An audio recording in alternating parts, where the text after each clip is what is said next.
Centre. The Holocaust Centre has two branches in its mission statement. One is to remember those Jews who were murdered by the Nazis and their collaborators between 1923 and 1945. And the other is to provide an educational program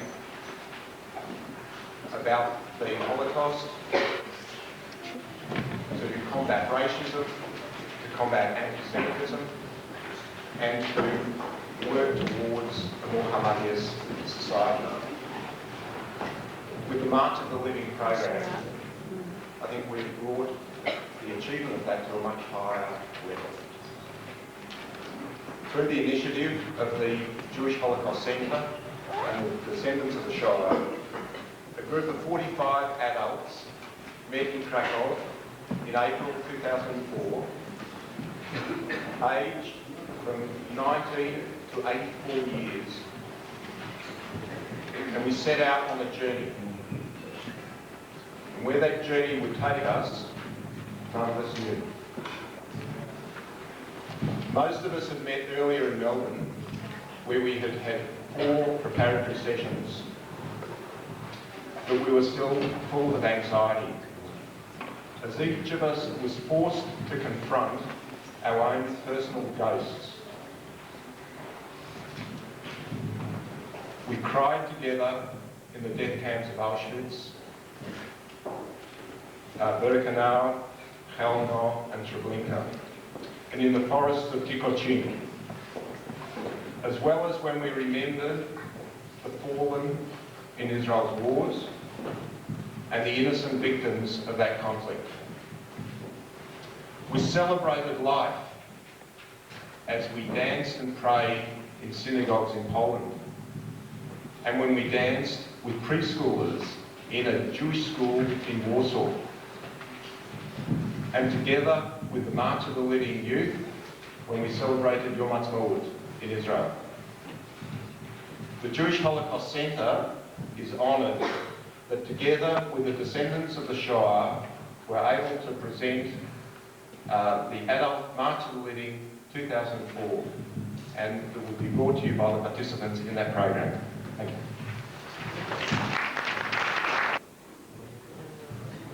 Hi everyone, my name is Max Wild, and I've been asked to give you the Polish perspective of our tour to Poland, or the March of the Living tour. I guess like most people going on a journey, I was most apprehensive. I didn't know quite what to expect. I'd never really thought about going to Poland as anything else, and I've never thought about Poland as being anything else but bleak, grey and a graveyard. Both my parents were born in Poland, but it told me very little of their lives growing up in Białopodlask and in Białystok. Together with testimonies that I've heard from many survivors, it made me a bit unsure of what I was about to undertake. In Poland, our days and nights were very busy. The tour was extremely well organised and covered everybody's needs. Every day of the 9 days in Poland, I used to say, this is a peak. It can't get any better, for want of a better word. But each day, the experience was just as awesome as the day before. There were so many defining moments. I'll never forget going to the synagogue in Krakow and seeing Willie Best's grandfather's memorial park. I will never forget accompanying Label or Leon Bell to his home in Krakow, where he had fled prior to the war, leaving his family behind, only to return to find that they all had perished. I will never forget my first impression of Birkenau, where I saw hundreds of chimney stacks, which to me looked like Mercedes of the people that had died there. I will never forget hearing testimonies of Tulkia Libson, Wolf Dean, of the experiences of what they went through in Birkenau. We were lighting candles there, we said Kaddish, we had meaningful ceremonies there. The next day, marching from Auschwitz once to Birkenau with 7,000 other, mostly young people from many countries of the world, was an amazing experience.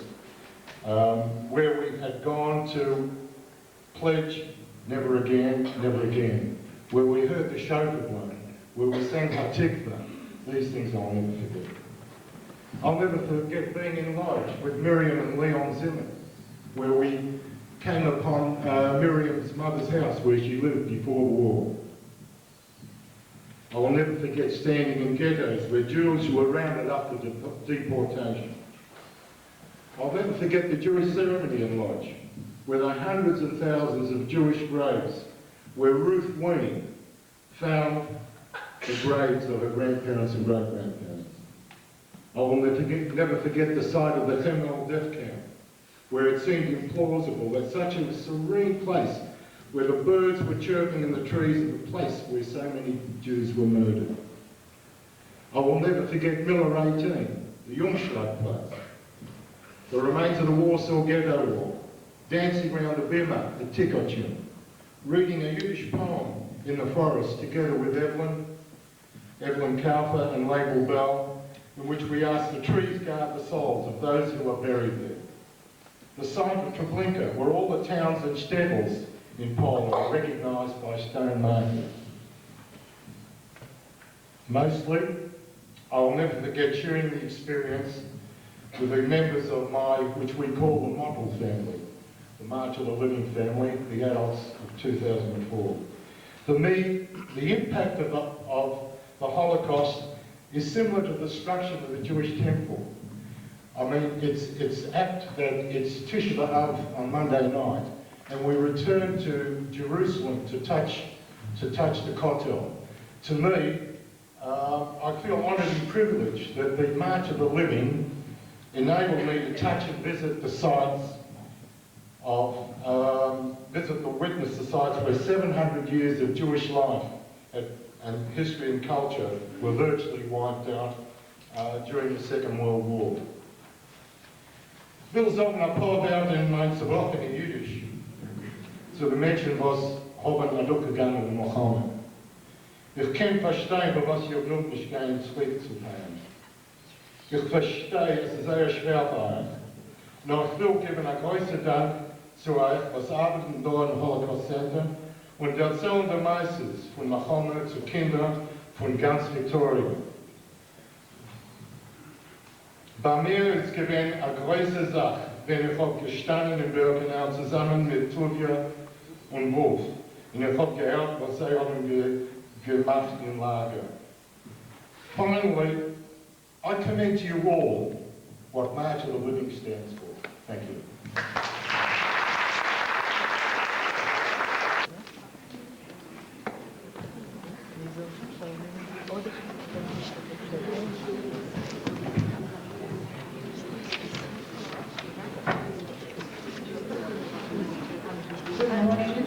My name is Helen Rosen, and I'm going to talk to you about, firstly, the reason why I wanted to go on the March of the Living, and then secondly, the trip that I took to my father's town. And I'm going to have to read it because I lose track of it otherwise.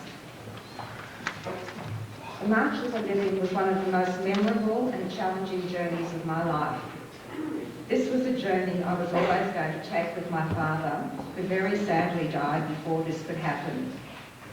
My paternal grandfather died in January '39, shortly before my father left for Australia.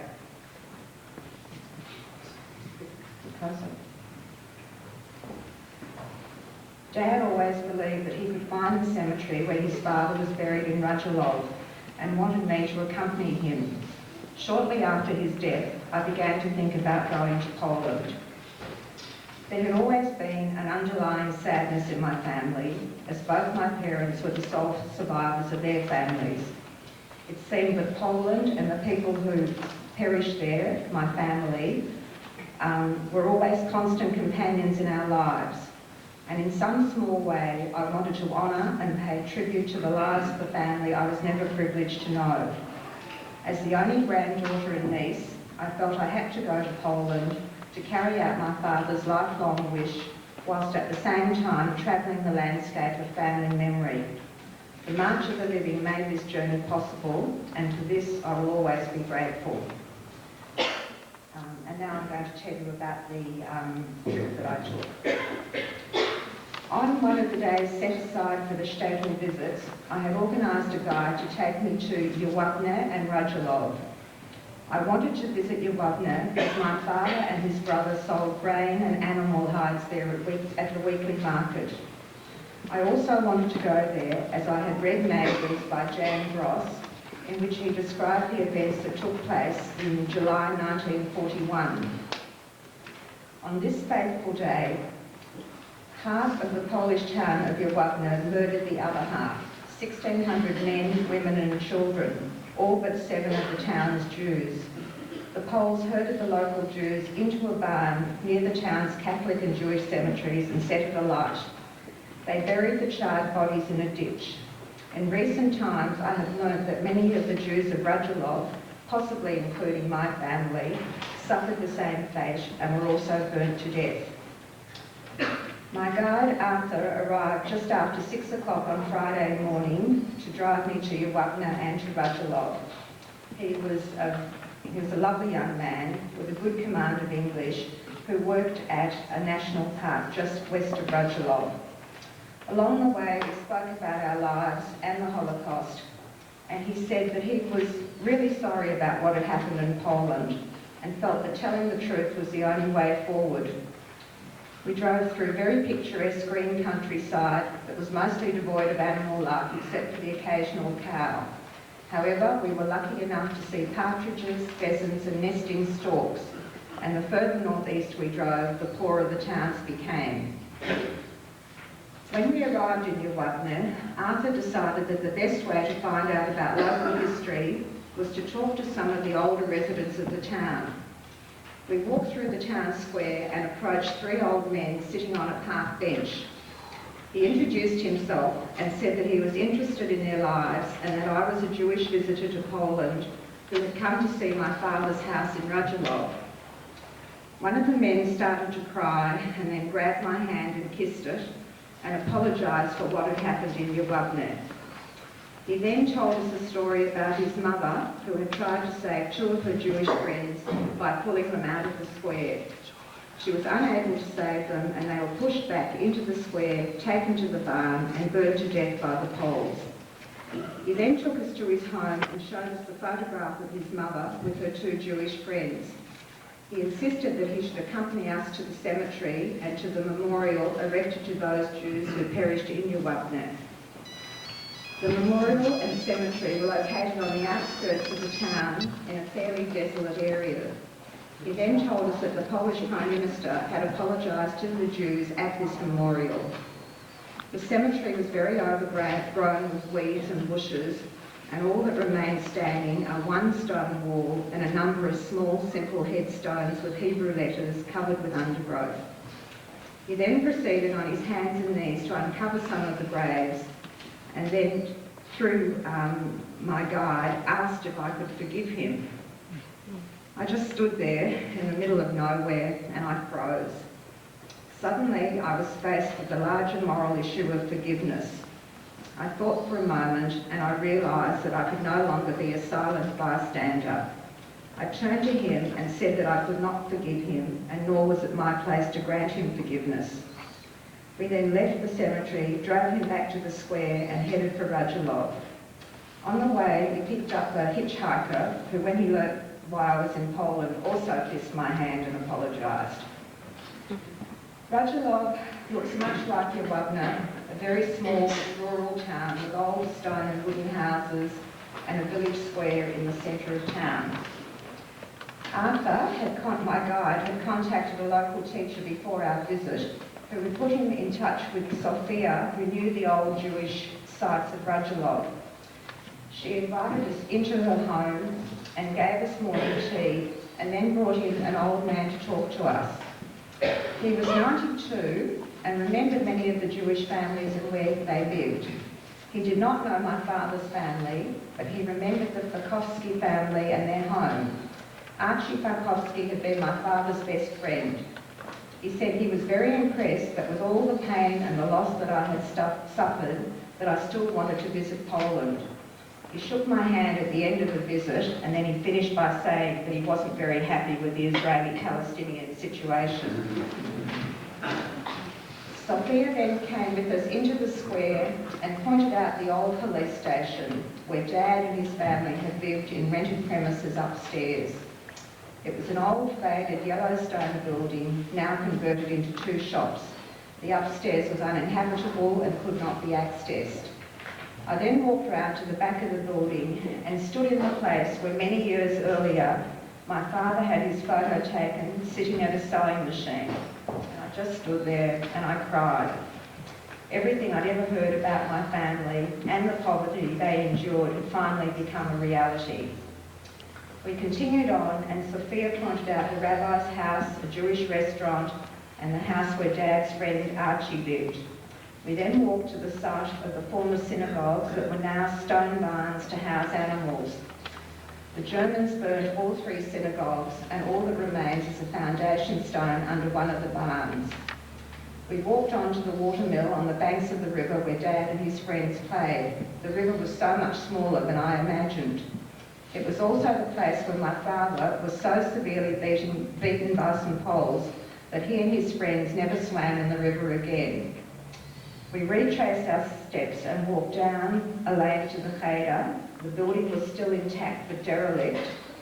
And walking down that laneway, I could almost hear the voices of what was once a vibrant Jewish community. We then drove to the site of the former Jewish cemetery, of which nothing remains. It is now a vast empty landscape covered with rocks and rubbish. I closed my eyes and visualised the photo of my father standing at my grandfather's grave, and then I thanked God that he was not with me to see the devastation. Finally, I had fulfilled Dad's wish and had stood on the ground where my grandfather was buried. I said a prayer and left a stone that I had brought with me from Australia. By this time, I was so emotionally and physically exhausted that all I wanted to do was to get back to Warsaw. We brought Sophia some chocolates and we thanked her and we headed out of Radulov. This had been a truly momentous and heartbreaking day for me.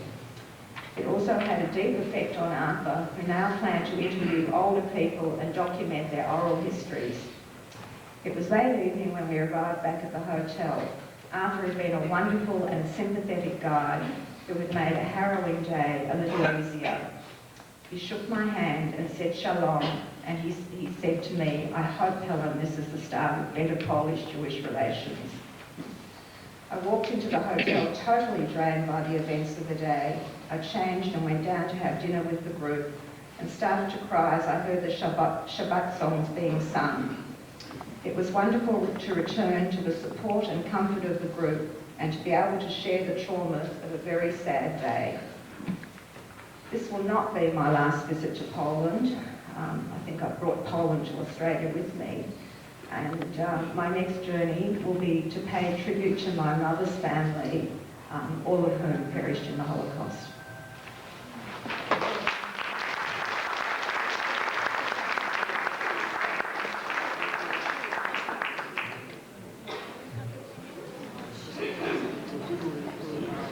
Ladies and gentlemen, my conflict was whether to go or not to go.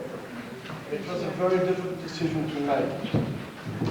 My last trip to Poland was in 1937, when as a boy of 7 and born in Germany, I visited my grandparents and my extended family.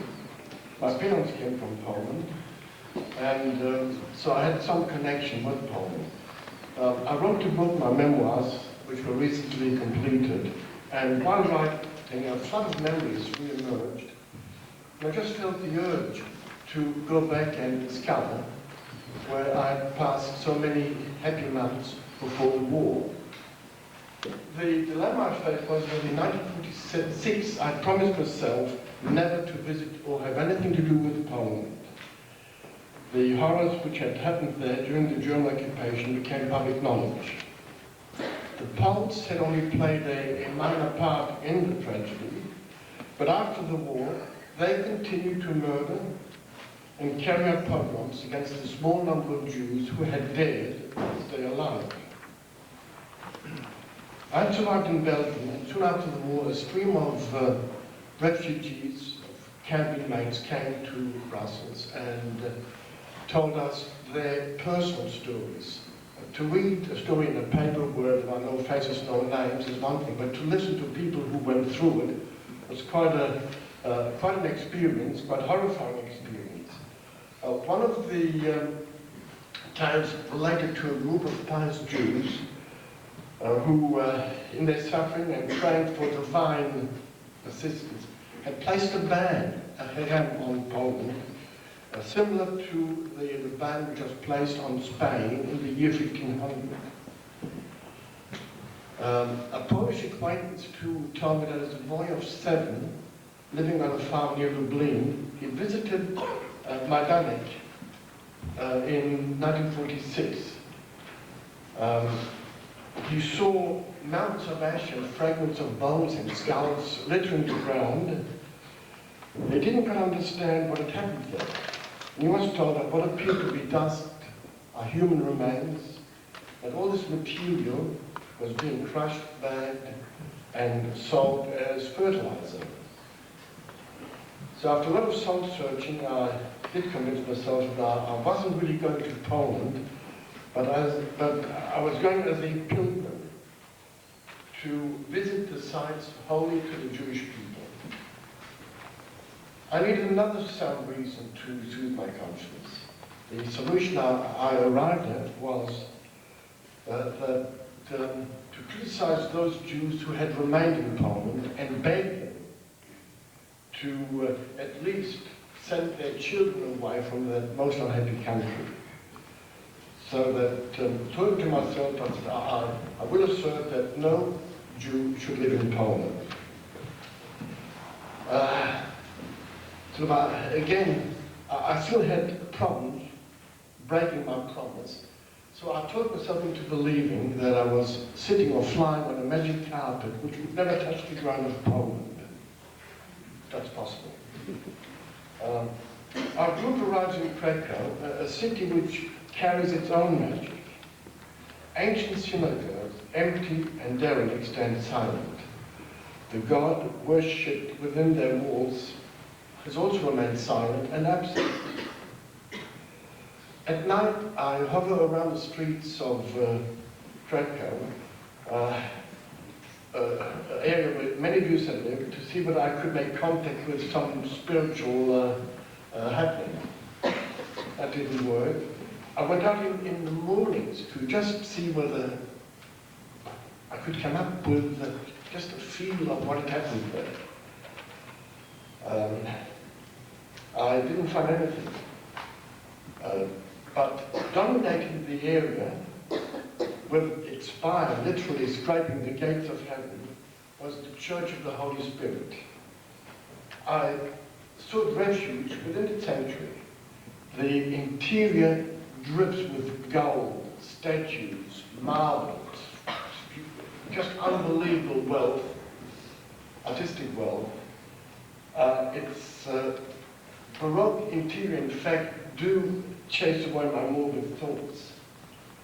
In that church, they worship a God who hangs from a cross and is Jewish to the core. And I imagine that this is perhaps the only Jewish presence I would find in Krakow. Our group visits the town of Oswiecim, which is Auschwitz. Now, one of the synagogues had been slightly renovated. On the bimah stands an attendant with a skull cap, describing how Jews had lived in the area for many, many centuries. Today, no one remains. The local cemetery is the only true witness to a Jewish past. Headstones are being repaired and repositioned upright. The famous death camp is close by.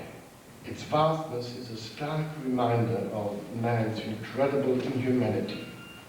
Here in the midst of Christian Europe, Crimes were committed that are unparalleled in the annals of mankind. I see the light, I realize, I understand what's going on. 1,000 years of teaching Christianity had gone unheeded, and 6 million Jews were murdered. That evening we were invited by the Israeli contingent to commemorate Holocaust Day, Erev Yom HaShoah in Krakow. We are seated in the heart of the old Jewish town.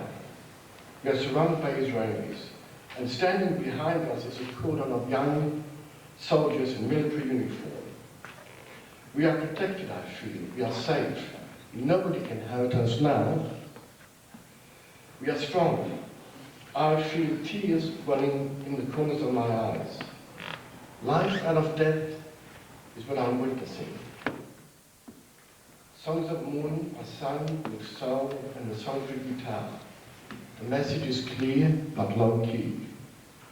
We lament our martyrs, but we will never again suffer their fate. When at the end of the ceremony, the tikva resonates through the desolation that is Kazimierz. Tears are rolling down my face. My first tears in 60 years.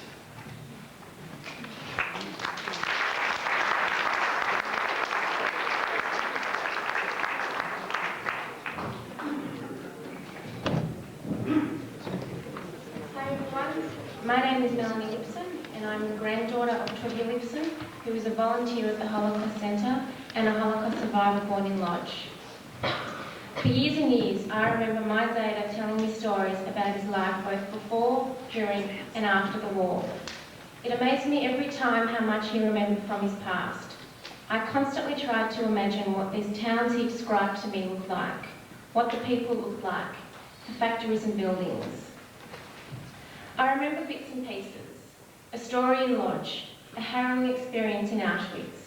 I knew aspects of his journey to Israel, but it frustrated me that I didn't know his whole history. When Zayda told me about his work as a volunteer at the Holocaust Centre and the questions the kids would ask him, I began questioning, why do these kids know more about my Zayda's life than I do? So when Zayda told me one day late last year that he was going to take part in the March of the Living, I didn't hesitate to say, if you go, I'm going with you. This was my one chance to turn all these images I had into reality. I wanted all of Zayda's stories written down on paper, as well as recorded on a dictaphone. Most sentences, Zayda would end by saying, I'll show you when we're in Lodge. Hopefully we'll be able to see the house I was born in. Before we left for Poland, I constantly asked myself whether this trip was for me. How would I feel walking the streets of Poland? How would I react standing in Auschwitz? And how would Zayda react? Would I be strong enough? Would he be strong enough? These questions and many more raced through my head until we left. The day we went to Auschwitz is a day I will never forget. As I walked down the steps from the bus, the barbed wire fence soon caught my eye. When we slowly made our way through the brick gates into Auschwitz-Birkenau, the feeling was surreal. We continued down the train tracks. Our arms were locked. My heart was pounding and my legs trembled. My eyes filled with tears when we stood on the platform as Zayda said slowly, yes, this is it. Nothing has changed. At this point, I realised this was in fact reality. I closed my eyes and tried to visualise what Zayda was describing. The chaos, confusion and screaming that went on. How he must have felt seeing his mother for the last time. Zayda continued to tell the group how he was holding his father's hand to go to the gas chambers when an inmate, who he refers to as the angel of life, ripped him away and shoved him into the fit-to-work line, thus saving his life. I began to shake, thinking about how scared he must have been, not knowing what was happening. The next day I marched from Auschwitz I to Auschwitz II-Birkenau with Zayda, my first cousin Josh Lipson. Together with some 7,000 people from all over the world, we formed a sea of blue and white Israeli flags. The whole way I was constantly thinking of how I admired Zayda's courage and ability to face all his fears about his past and return to this place that took almost everything from him. The time we spent together in Lodge definitely left us both with a sense of fulfilment. With the help of the Polish residents and Zeta's ability to speak perfect Polish, he led me around Lodge as if he was still living there today. We returned to the exact houses he lived in. On one occasion, the housekeeper let us sneak through the house as this elderly owner was in the toilet. For the first time, I got a glance at what Zeta's life was like before the war. When Zeta recognised something, he would say, "Put the dictaphone on," and away he went, drifting back into his childhood days with a huge smile on his face. I stood in awe as he described seemingly insignificant aspects, such as the window in the courtyard of one of his old houses, which was the window to the room of a girl he used to like, or how the small food stand on the corner of a street was where he used to buy the best donuts one could ever taste. These details, which would seem trivial to some, were monumental to me. If I had gone to Poland with Zeta and seen these things, these nostalgic memories would not have been passed down to me. If someone would have told me that I would be able to see and leave a stone at my great-great-grandfather's grave, I wouldn't have believed them. A Polish tour guide took us to the Lodge Cemetery where some 220,000 people are buried, and not only helped us find the grave of Zeta's grandfather, but also that of two of his uncles and one cousin. As Zeta recited Kaddish, a feeling of amazement swept through me. Being back in Melbourne, reading through my notes and listening to the hours of tape on the dictaphone, I realised just how much this experience has left an impact on me. It was incredible for me to see how everyone in the group was so interested in what my Zeta had to say. Still now, people come up to me expressing how amazing they think he is and how he's touched them in one way or another. They are thankful he was so eager to involve them in retelling his past. I am thankful to be the link in our family and to be the one to pass on his legacy so his story can be told in the future.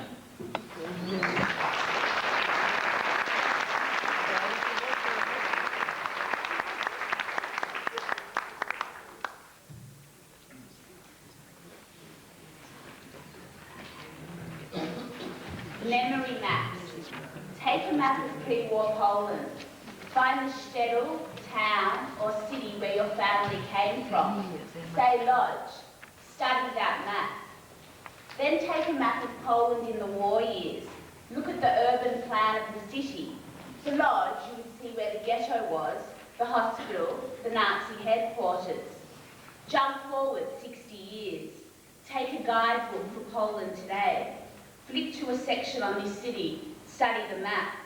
See the main sites marked as tourist attractions. Try and make out whether the street names have changed. Place all three maps one on top of the other. 3 generations of maps. Pre-war, Holocaust, post-war Poland. Memory maps.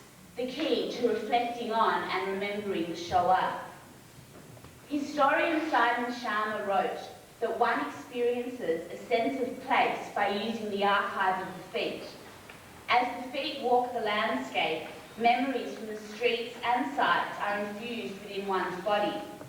My experiences as the guide and educator on the first ever Australian Adult March of the Living emphasised to me the importance of visualising the geography and terrain of Poland in order to grasp and commemorate the Holocaust. The group encompassed survivors, their children, second generation, and the third generation. We were really mapping the memory of the Holocaust together through walking, discussing, and commemorating in cemeteries, concentration and death camps, visiting family homes and synagogues throughout Poland. Memory map, pre-war Krakow.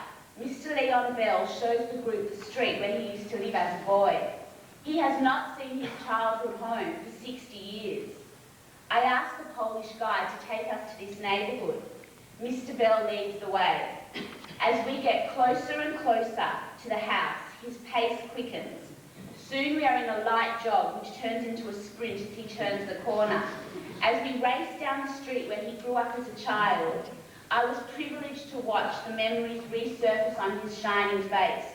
His smile was rich with life as he told stories from living in this house.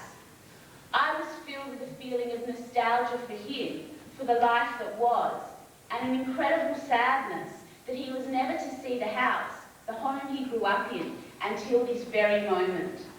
The image of him speeding down that street as I struggled to keep up with him will forever be imprinted in my post-war visual map of Poland.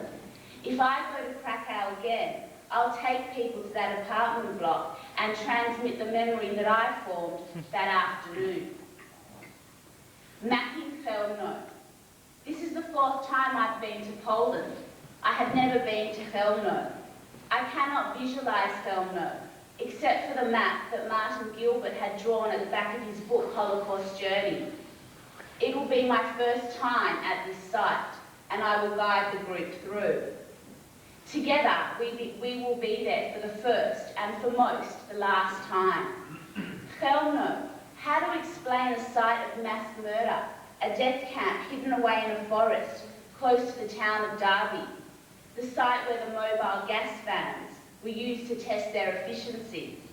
I read documents, primary sources, testimonies buried in the ground at Chełmno, and found later after the war. I read the source from the camp commander, and I show photos of what the gas vans looked like. Through the eyes of the perpetrator, their voices. There is nothing left there, but the trees know. The trees were there, and the trees are still alive.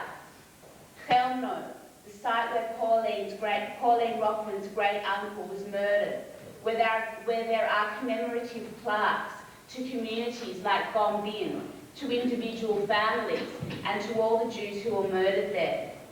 Chełmno, where we sing Ose Shalom as we walk through the main monument, arms linked, exiting forever.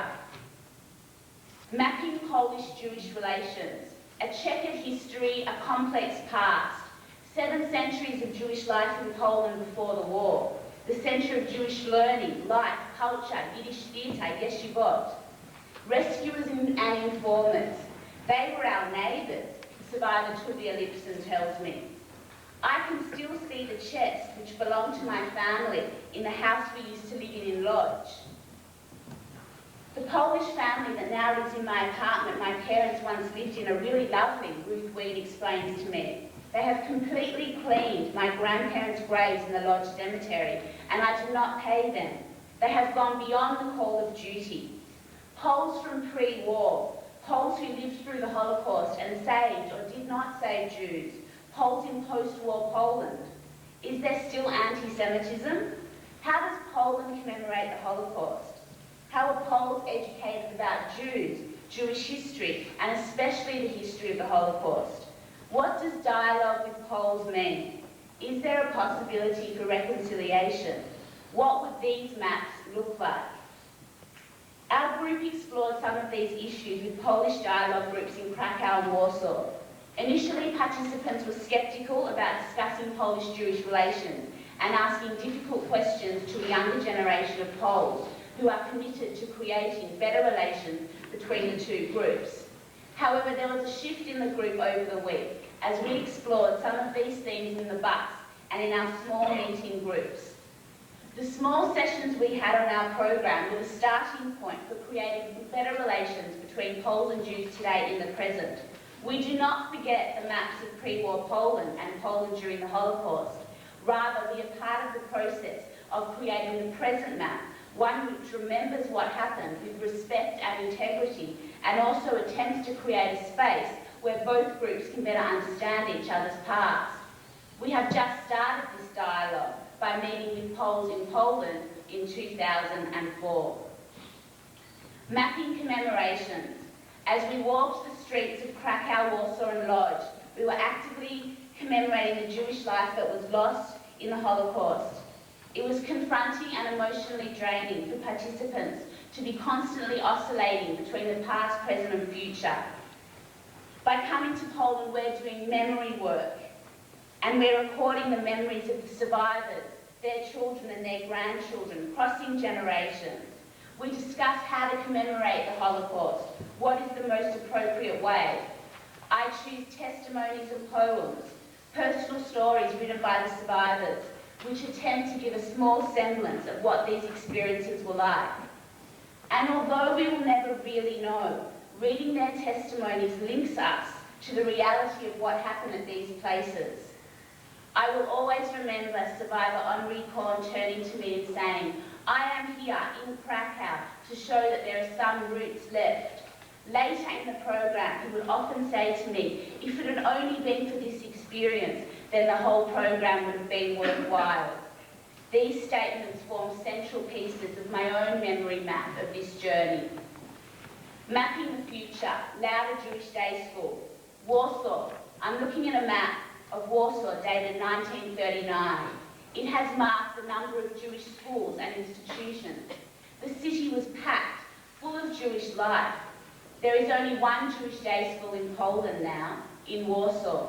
We are there for a guided tour. I hear children's voices singing Hebrew songs. I enter the music room, even though we're not supposed to interrupt the class. I start singing David Melech Israel with the children and dancing with 5-year-olds. The whole group joins in. Crossing continents and generations, the songs are the same. As we dance and sing Havana Gila, I felt a surge of hope, of new life, of Jewish children who could be proud of their identity in Poland in 2004. The whole week, we had been filling containers of memories from generations that came before us. Answers, I say, there are none, writes Elie Wiesel after the Holocaust.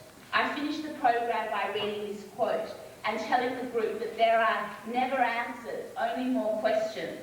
Walking the landscape has unearthed question upon question, questions which are layered through our individual and collective memory maps, questions to reflect upon for the rest of our lives. 11 a.m. on Yom HaZikaron, standing on the observation deck at Yad Vashem, the siren screams to the valley below. I felt a chill run down my spine. Israel stops at this moment.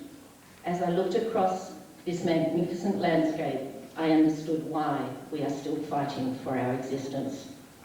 At dusk later that day, at Latrun, in the memorial exhibition, I saw images and names of fallen Armoured Corps soldiers projected onto a screen. For the 2 or so minutes that I was in this room, I was confronted with the image of my cousin, David Ariel Bonsova, who fell during a military exercise in 1950. He was born in Poland, and as luck had it, he survived the horror of this Shoah, only to paradoxically fall in his new homeland. My mind began to race, not sure of where I truly was. Was I still in Poland?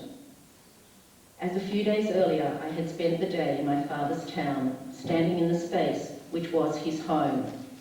The feelings were so overwhelming, words cannot describe how I felt. As both my father and his first cousin looked so alike, I was not sure who I was really looking at. I have spent many Hagim in Israel, but this was the first time I had been there on both Yom HaZikaron and Yom HaTzmaut. I will remember this experience for a long time. The feeling of going from such solemnity on one day to such euphoria the next was indescribable. To stand united, see the Israeli flag rise, sing Hatikva, rejoice, dance, and celebrate the independence of this country was enough to take my breath away.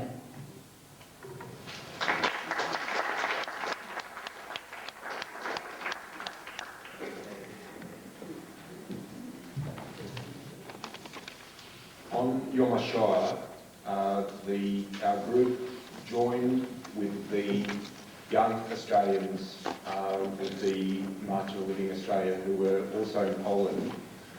That was the only time we got together. And we went on the march that's been explained. When we got to Birkenau, we heard the testimony of Eva Sloman, who was with the group, with the young people. Eva is a child survivor, and Eva's here today, and she's going to say a few words.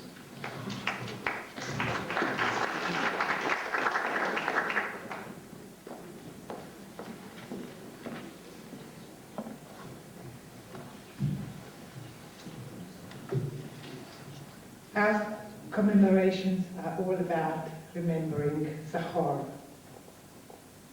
I only want to speak about one little boy whose last words, whose last request was to be remembered. And so I've written a little memory about him, which I've been asked to read out. It's called A27201. It's a tattoo number, my number. Nobody really knew his name.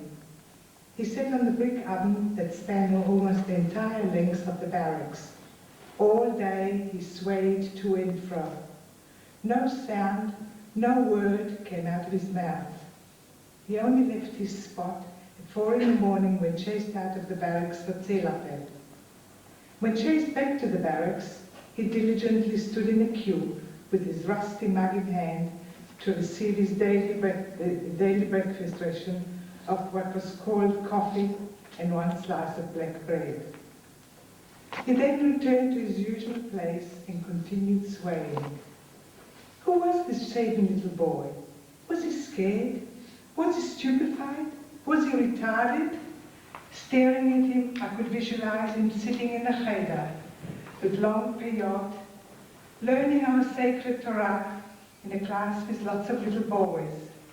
Now he sat there, abandoned, alone, mesmerized, transfixed, or in a dream. Oh yes, he also played games, simple games. All the children were forced to play those games, were cruelly and unbeknown to them, to us. They chose amongst their mates in playing the next group of children for medical experiments. At 4 o'clock in the afternoon, he was again chosen, chased out of the barracks, together with all the children for Zelapel. When finally given permission to return to the barracks, often hours later, he stood in line for the evening meal, consisting of watery liquid called soup and a slice of bread. One day, he was suddenly jerked out of his reverie. With great haste, he raced towards me, tears streaming down his face, his dark, piercing brown eyes staring into mine and pleading, "Eva, my name is Shmuel. I'm 9 years old. My turn has come. Promise me that you will say Kaddish after me. Remember this day, this date. My name is Shmuel. Remember, this is the first time I heard him speak." I was panic-stricken, for I didn't know the day or date. Suddenly I felt the numbers of my left arm reaching out and fixing me in their grasp. The tattoo would not let me move. I knew then that I found Shmuel's Kaddish. A27201 will be your Kaddish, I exclaimed. He walked away content, knowing that he will forever be remembered, his faith in Hashem intact till the end. Now, 60 years later, actually last year, a heavy burden has been lifted from my heart. A Kaddish memorial room has been dedicated in this center. I have now fulfilled my promise of eternalizing the young, heroic life of Shmuel and other innocent victims who whispered with their last breath, Kaddish. Vizkadal, Vizkadal, Shemei Rabbah. Before I conclude this afternoon proceedings, I'd like to call on Shmuel Rosenkrantz, the President of the Holocaust Centre, to say a few words.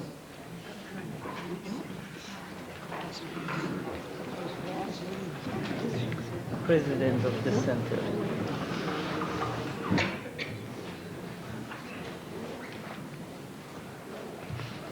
Friends, you may ask yourself, what is he doing here?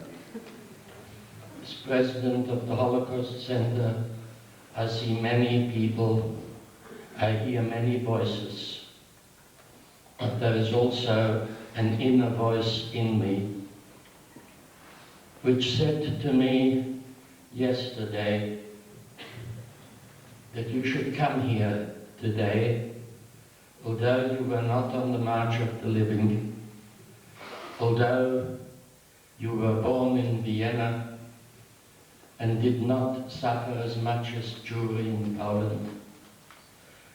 But an ancient thought came to me when, and here I'm addressing myself solely to those who went on the March of the Living. You have fulfilled a commandment or an event which has become part of a commandment in Jewish life. You went to Kever Avot. You went to the graves of your ancestors, the graves with tombstones and graves without, the ovens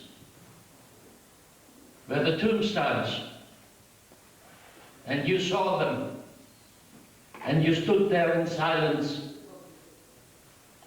and quietly you may have said in your own words, be it in Hebrew, be it in Yiddish, be it in English, be it in Polish, your soul said a few words, sanctified are those who perished. But we are here, the living, to sanctify them. We are standing just a few days before Tisha B'Av, the 9th of Av, which over generations, over millennia, has mourned the day of the destruction, not only of the temple, but of Jewish independence. And the prophet's reading yesterday in the synagogue is like, I don't know how to express it, but like you engrave something into a rock. It is engraved in my heart when the prophet says, Banim gedalti veromamti vehem poshu bi. He chastises the Jewish people. I have raised children and brought them up, and you mock me.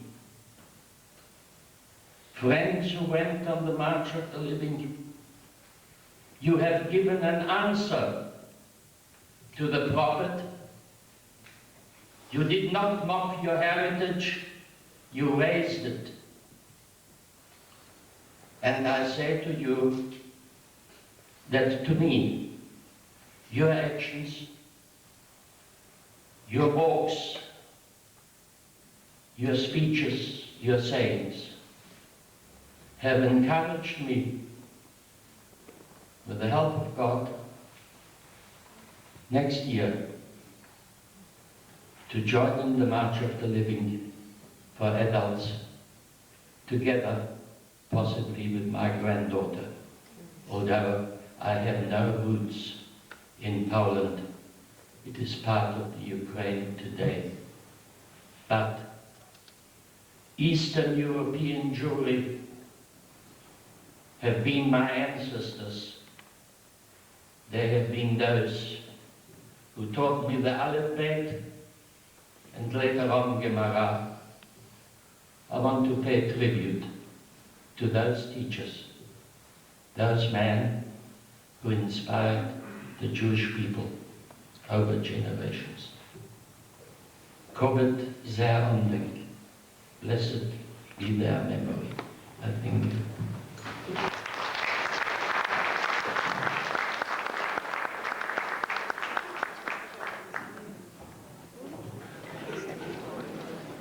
There is an inscription on a memorial at Helmo Death Camp, and it reads, "Oh, that my head were waters and my eyes a fountain of tears, that I may weep day and night for the destruction of the flower of my people," from Yirmiyahu chapter 8, verse 23. In 2003, I was a participant in the March of the Living, accompanying the Australian student delegation to Poland. a journey that traversed time and history and first forced me to confront the Shoah and my heritage. On my return to Melbourne, I commenced planning for a return journey. I had a vision for this journey, and it was to provide a commemorative, educative and interactive Holocaust study tour to Poland and Israel for adults. In Poland, we would visit cemeteries and death camps, imbibe the ghosts of a culture and people that had existed for over 1,000 years, march alongside thousands of Jewish students from all over the world, from Auschwitz to Birkenau on Shoah, visit the birthplace of many of our ancestors. We would have dialogue with Polish people, and then we would travel to Israel and celebrate Yom Ha'atzmaut. In April 2004, once again I went to Poland together with John Morris as coordinators of an adult group of 43 Australians. The vision became a reality. The journey far exceeded my hopes and expectations. I believe it was an extraordinary time for all participants, in fact transformational for many. And I think what we've heard today and seen a glimpse of that in that film illustrates this. The group functioned beyond what I'd even thought it would. It was such an amazing source of energy, of support and learning. The interactions of 3 generations worked fantastically. We were from 19 years old to 84, survivors, 2nd and 3rd generation. The experience illustrates for me the incredible power of such journeys. I've seen the effects of the group who I went with. I've listened to their comments and impressions. I've heard and I've seen their desire to work towards Shoah commemoration in the future and seen it happening in action today with the Holocaust Centre. I think we're also all privileged to be with the students of the march, allowing us a small window to view Shoah commemoration in the future. And as I said today, we've been given a glimpse, a small glimpse into aspects of this journey. We are now currently planning for 2005. Once again, it's going to be under the auspices of the Holocaust Centre here, working together with descendants of the Shoah.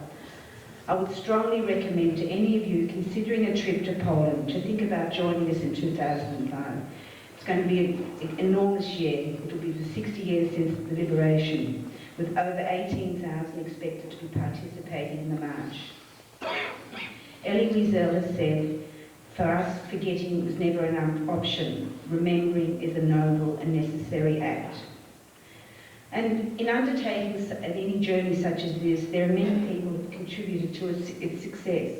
I want to thank Shmuel Rosenkrantz and A.B. Goldberg and to John Morris and the members of the executive of the Holocaust Centre for their faith in me, so enabling this vision to become a reality, as well as the Committee of the Descendants of the Shoah. My thanks also to the many who worked together on this project. To Amelia, her input, her erudite input was such a positive and powerful benefit for all the participants.